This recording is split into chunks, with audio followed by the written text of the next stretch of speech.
Will you behave in another way, or? Yes, Yeah. in the way that gets me hired again.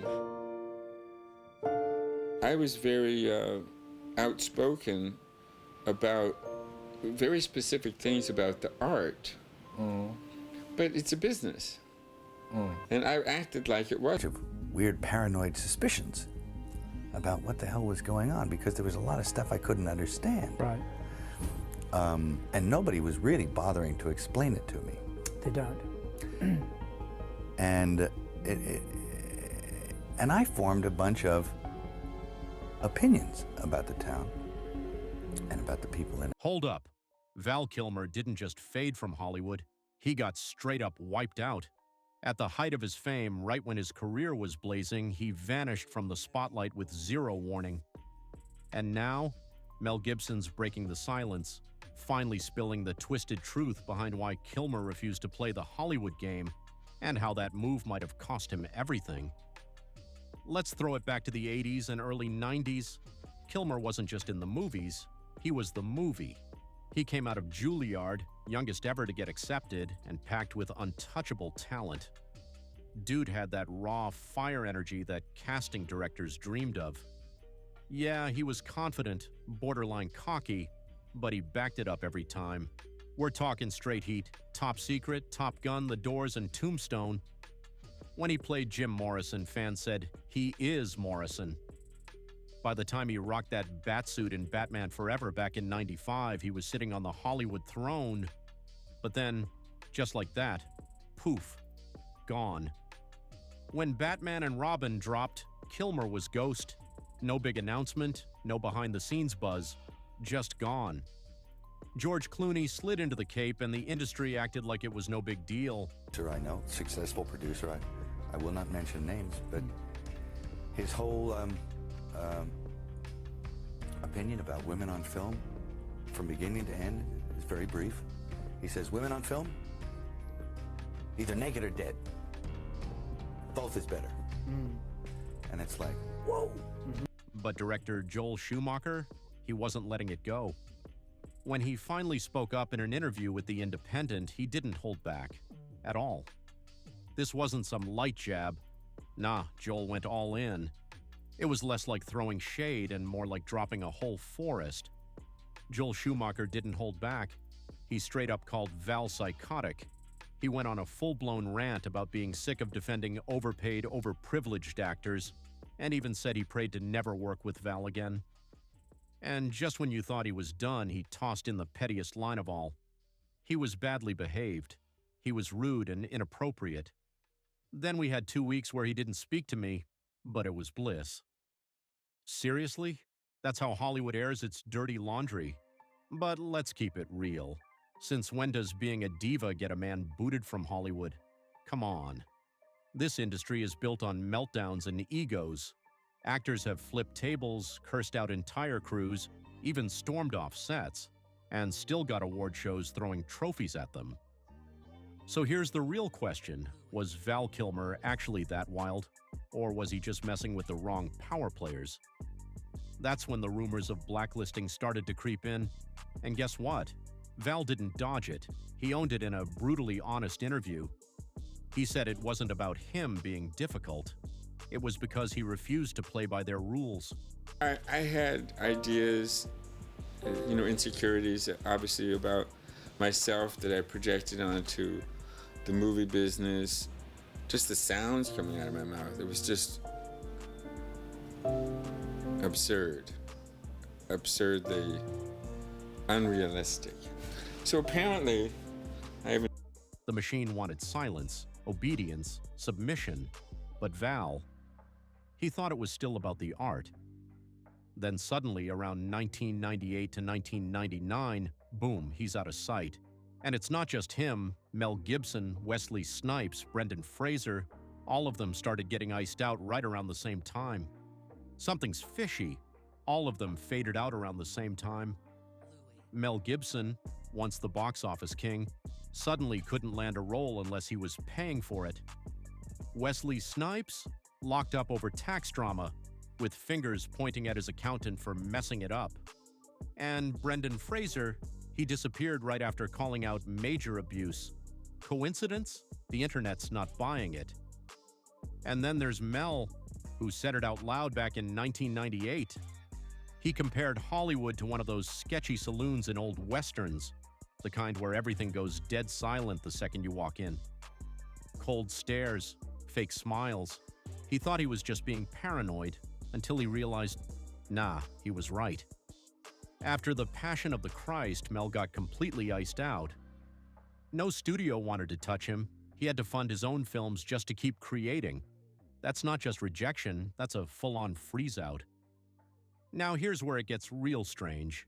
In 1999, Stanley Kubrick drops Eyes Wide Shut.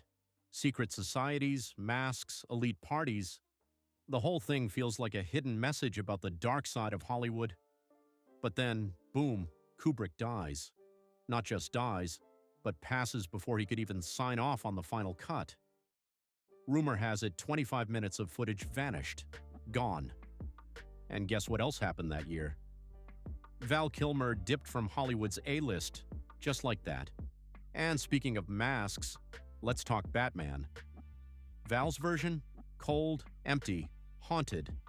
Like a man carrying secrets too heavy to share, a shell of who he once was. A reflection of someone who's worn way too many masks. Val Kilmer wasn't just acting in front of the camera, he was documenting everything. From his childhood to behind the scenes on set, even quiet, personal moments, like he knew one day he'd need the receipts. And when his 2021 documentary Val dropped, it hit hard, but it wasn't just the old footage that made it heavy, it was the vibe, you could feel it. This wasn't just a memoir. It felt like a man recording his own disappearance from the spotlight, like he knew they were wiping him out. And then there's that island, yeah? That one. The flights, the lists, the eerie silence, the suspicious timing. Kilmer's downfall just so happens to line up with the growing whispers around Epstein's inner circle. Did Kilmer say nah to something? Did he speak out where others stayed quiet? We can't say for sure. But let's be honest, way too many careers crumbled during that same stretch for it to be a random fluke. Do you think that people found it difficult to work with you because of that? Yeah, what's the one past difficult? Impossible? Impossible. Yeah, I'm kind of blacklisted. I haven't gotten a studio job in 15 years. So you feel in a way that you are banned from the... No, not in a way. Now jump ahead to 2015. That's when the script for Sound of Freedom was first written, a film based on the real-life work of former Homeland Security agent Tim Ballard, who was fighting child trafficking. Filming wrapped by 2018, so you'd think it would be released fast, right? Not even close. Instead, the movie got passed around like nobody wanted to touch it. 5 whole years on the shelf, collecting dust. Why? Well, this is where it starts to look shady. Because originally, it was supposed to be distributed by 20th Century Fox. But here comes the plot twist. Disney bought 20th Century Fox in 2019, and with that deal, they inherited Sound of Freedom. But instead of releasing it, they locked it up like it never existed. No promos, no buzz, just buried. And that's when people really started giving the whole thing the side eye. Because seriously, why would Disney of all studios bury a movie about rescuing kids? The silence spoke volumes. People were already raising eyebrows. Then Mel Gibson stepped into the mix and made it even messier. Mel's been the rebel of Hollywood for decades now.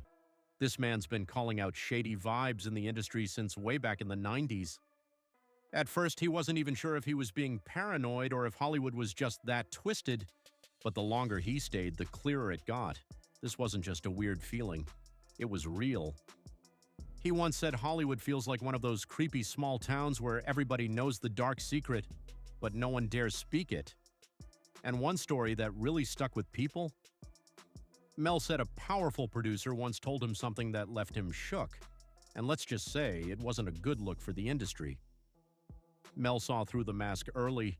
He called it for what it was, spiritually hollow, and he didn't keep quiet. He spoke up about how the industry treats women, how it turns a blind eye to messed up behavior, and how it protects the wrong people. especially when it comes to kids. So when Sound of Freedom finally got released independently and started making serious noise, Mel throwing his support behind it hit different. It felt personal. And the kicker? That film, made on a $14 million budget, went on to make nearly $100 million worldwide. Let that sink in. But the mainstream media? Dead silent. Actually, scratch that, they weren't silent at all. They were hostile. CNN, Rolling Stone, The Guardian. Instead of reviewing Sound of Freedom with real facts, they came out swinging, calling it conspiracy bait. No deep dives, no real analysis, just snark, side-eyes, and brush-offs. Kind of blacklisted. I haven't gotten a studio job in 15 years. So you feel in a way that you are banned from the... No, not in a way. You are? Yeah, I think.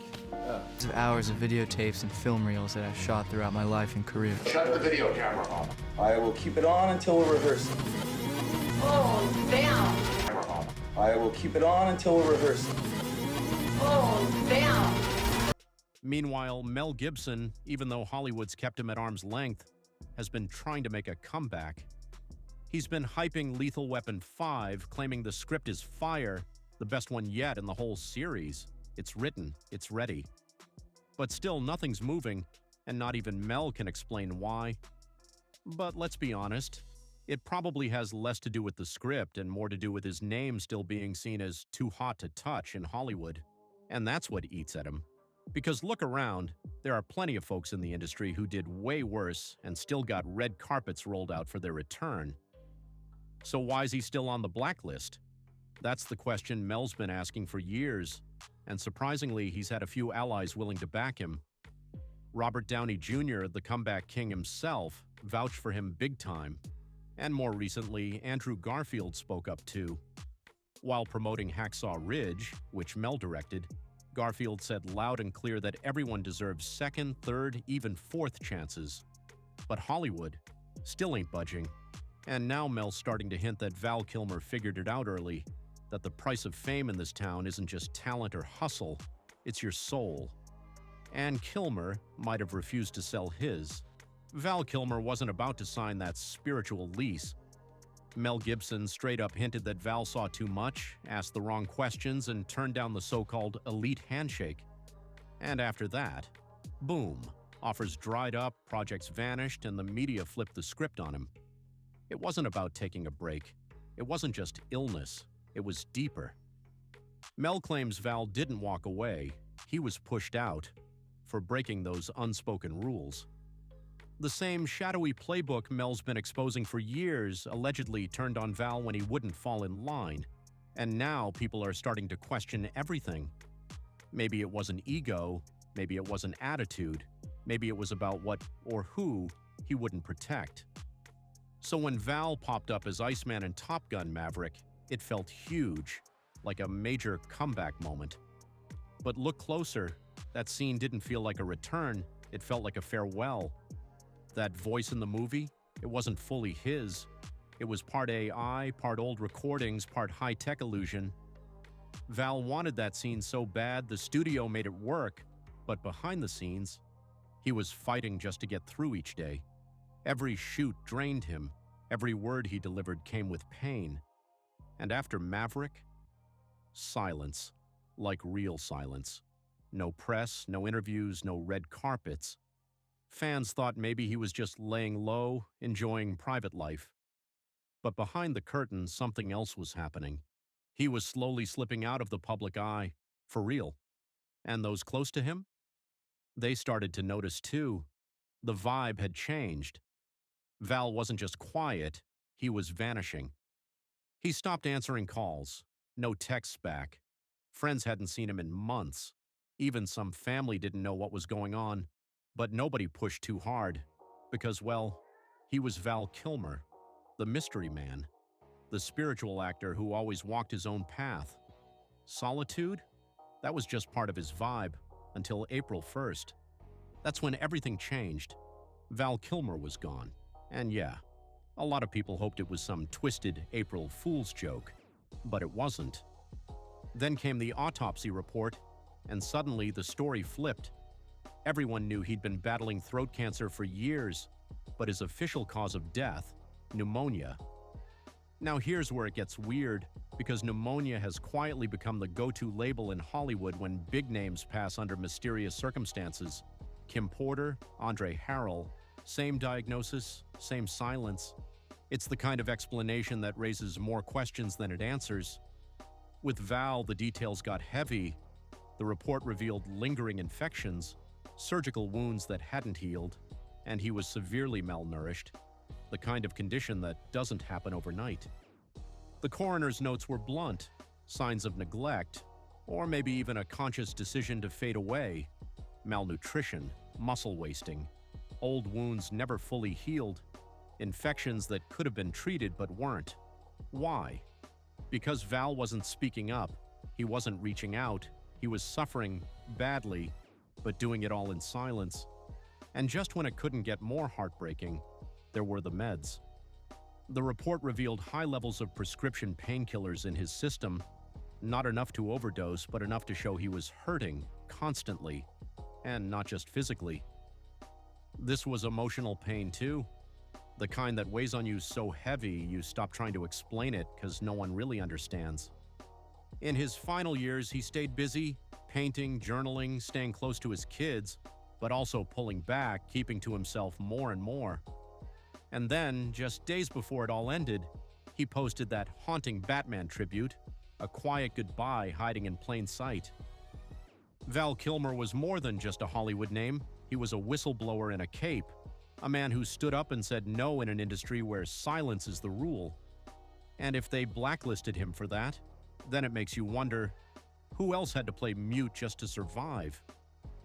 Maybe Kilmer's silence wasn't about giving up. Maybe it was protection. Maybe it was survival. And maybe the real story isn't about how he died, but why he vanished in the first place. If that hit you in the gut, you're not alone. And trust me, it only gets deeper from here. So hit that like button, drop your thoughts in the comments, share this with someone who needs to hear it, and subscribe for the next chapter. See you on the next one.